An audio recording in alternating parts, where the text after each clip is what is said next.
عارف چھٹیوں کے بعد اسکول کے پہلے دن کے لیے دیر سے جاگتا ہے۔ امی بار بار آواز دیتی ہیں، عارف اٹھ جاؤ، اسکول کا وقت ہو گیا ہے۔ عارف کروٹ بدلتا ہے، امی تھوڑا سا اور سو لوں۔ وقت ضائع کرنے کی شروعات سستی سے ہوتی ہے۔ عارف اسکول دیر سے پہنچتا ہے، ہوم ورک مکمل نہیں، کلاس میں توجہ نہیں۔ استاد صاحب غصے سے کہتے ہیں، عارف وقت پر آنے اور محنت کرنے والا ہی کامیاب ہوتا ہے۔ عارف شرمندہ ہو جاتا ہے۔ امی نرمی سے سمجھاتی ہے، بیٹا وقت اللہ کی نعمت ہے، جو وقت چلا جاتا ہے وہ واپس نہیں آتا۔ عارف سنی کر دیتا ہے اور موبائل لے کر گیم کھیلنے لگتا ہے۔ عارف نے تیاری نہیں کی۔ کلاس میں بیٹھا سوچ رہا ہوتا ہے، کاش میں وقت پر پڑھ لیتا۔ امتحان میں سوالات مشکل لگتے ہیں اور وہ کم نمبر حاصل کرتا ہے۔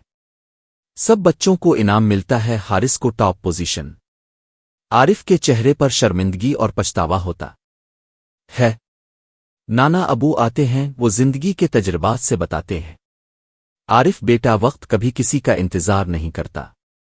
اگر تم وقت کو ضائع کرو گے تو وقت تمہیں ضائع کر دے گا۔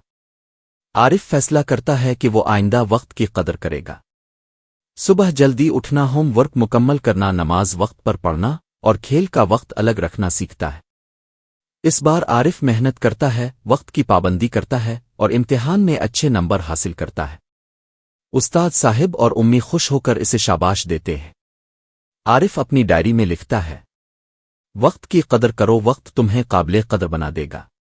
سبق: وقت اللہ کی بہت قیمتی نعمت ہے۔ وقت کی صحیح استعمال انسان کو کامیاب بناتا ہے۔ سستی تاخیر اور کھیل میں وقت ضائع کرنا ناکامی کی وجہ بنتا ہے۔